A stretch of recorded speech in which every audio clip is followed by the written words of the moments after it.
Fala família vascaína, eu me chamo Júnior e hoje te trago as últimas do Gigante da Colina. Como está torcedor? Espero que bem, e meus amigos, Vasco vende mais um jogador, e a torcida se impressionou com o valor. Fica até o final que te conto tudo e mais, mas antes, vamos aproveitar e rapidamente conferir as principais notícias do Vasco. Torcidas organizadas do Vasco entraram no CT Moacir Barbosa e conversaram com jogadores e o CEO Lúcio Barbosa, nesta tarde de segunda-feira. Uma delas transmitiu o encontro ao vivo nas redes sociais. A entrada dos torcedores foi autorizada pela diretoria. O planejamento não foi seguido à risca com o Alexandre Matos. Faremos agora com o Pedro Martins. Vamos contratar quem temos que contratar, disse Lúcio Barbosa, em resposta a um dos torcedores. O zagueiro Maicon, um dos líderes do elenco, pediu a palavra e falou com os torcedores. Ele disse que a torcida do Vasco pode esperar mais comprometimento, e agora ir falar menos e trabalhar mais. Pedro Martins, novo diretor executivo, estava no CT e participou da reunião com os torcedores, ao lado do CEO Lúcio Barbosa. Em tom de protesto, os torcedores cobraram reforços de peso para o Vasco e postura dos atletas. Alguns mais exaltados ameaçaram jogadores que estejam na farra e nas ruas.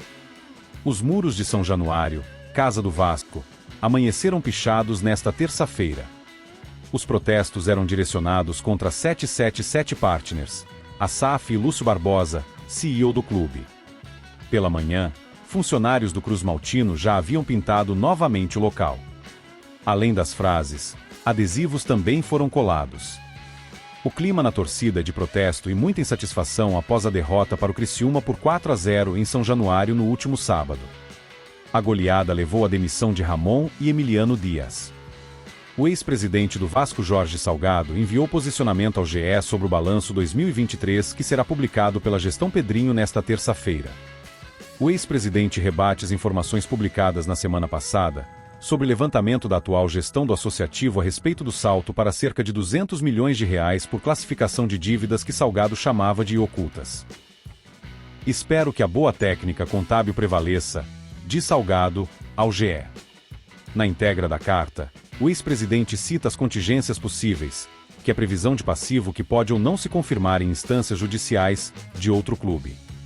No caso do Palmeiras, que apresenta em balanço de 2023 contingências de R$390,8 milhões, mas declara apenas R$17,5 milhões, 4,5% de dívida. O Vasco, em 2022, declarou 18%, correspondente a R$35,4 milhões de dívidas das contingências totais de R$195,7 milhões. O ex-presidente, que foi procurado na semana passada e não quis se manifestar por mais de uma vez, assim como a atual gestão Pedrinho, lembra que os quase R$200 milhões, mais precisamente R$195,7 milhões, eram descritos no balanço de 2022 e eram de conhecimento do Conselho Fiscal, que tinha em Silvio Almeida, atual vice de finanças de Pedrinho, um dos membros, e foram aprovadas no Conselho Deliberativo do clube.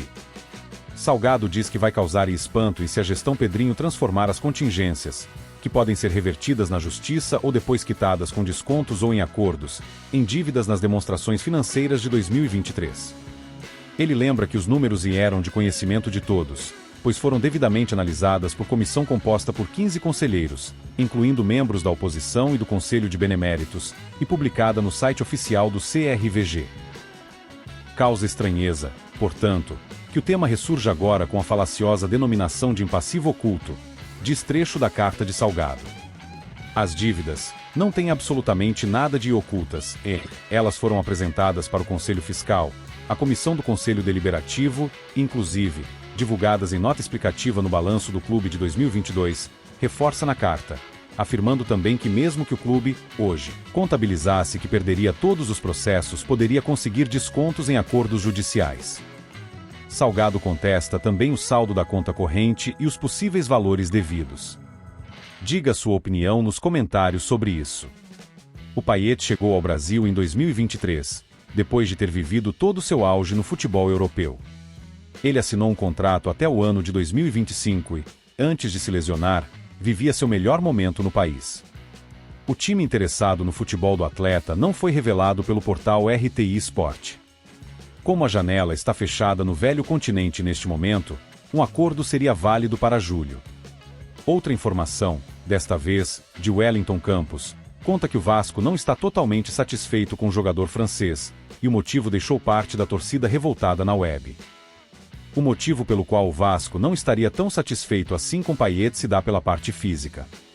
De acordo com a fonte, esse pensamento parte da empresa 777, responsável pelo Clube da Colina.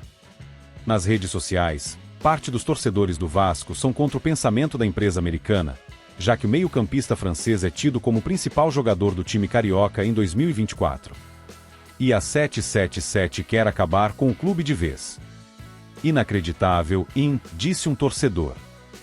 Sem o Payet, não tem salvação, disse outro torcedor, revoltado com a postura da diretoria em relação ao jogador. Se recuperando de lesão, o Vasco espera por Payet no próximo mês. O jogador vivia grande fase antes de se lesionar e há grande esperança da torcida para mandar a crise embora. O Vasco pode ter uma mudança no esquema tático para o jogo contra o Fortaleza. Rafael Paiva, técnico interino, testou o time com 3 zagueiros, Rojas, Maicon e Léo Pelli. E você, torcedor? Acha que 3 zagueiros é a melhor escalação? E daqui um pouco, pessoal, mais um jogador já foi vendido, e o valor é que impressionou, já te conto tudo e mais. Após a confirmada saída de Ramon Dias, o Vasco tem um novo alvo para o técnico de futebol. Trata-se do ex-técnico do Cruzeiro e atual Real Valladolid SP, Paulo Pesolano, como falamos no vídeo de ontem. De acordo com o jornalista Wellington Campos, Pesolano concordou em conversar com o Vasco e gostou do que ouviu da diretoria em termos financeiros e de condições de trabalho. O único problema pode ser sua exigência de trazer toda a sua equipe técnica, algo que Pedro Martins, o novo diretor executivo do clube carioca, não garantiu. Apesar disso, o treinador prometeu discutir a possibilidade com sua família para retornar ao Brasil. A equipe técnica de Pesolano é composta por 6 profissionais, os assistentes Martim Varini, os preparadores físicos Gonzalo Menoni e Matias Filippini, o treinador de goleiros André Croda, o analista de desempenho Vinícius Rovariz e o scout Pedro Correia. E agora vamos para a notícia principal deste vídeo. Olha só o que o Vasco aprontou agora. Eles acabaram de anunciar que venderam mais um jogador. No último ano, já se desfizeram do Gabriel Peck e do Marlon Gomes, e agora foi a vez do Matias Galarza sair de vez. Ele foi vendido pro Talleres, um time da Argentina que está jogando a Copa Libertadores em 2024. Sabia que eles até ganharam do São Paulo por 2-1 no dia 4 de abril? O que a gente não sabe é o valor exato da negociação, mas parece que foi por mais de $500 mil, o que dá uns 2,6 milhões de reais. É muita grana. O Galarza passou o ano de 2022 emprestado pro Coritiba e depois voltou pro Vasco no ano passado. Ele teve algumas chances com Maurício Barbieri, mas com Ramon Dias, perdeu espaço e só jogou uma partida. No total, em 2023, foram 17 jogos e 2 gols marcados pelo Vasco. Os clubes selaram acordo nesta terça-feira e o atleta passa a pertencer ao clube argentino de forma definitiva. O Gigante da Colina deseja todo sucesso ao jogador, que chegou ainda para a base e atuou em 58 partidas pela equipe profissional, marcando 5 gols, disse o Vasco em nota. E você, torcedor, aprova esta venda do Galarza para o Talleres? Diga aqui nos comentários. Muito obrigado por assistir até aqui, e não se esqueça de deixar aquele like, se inscreva no canal. Até mais!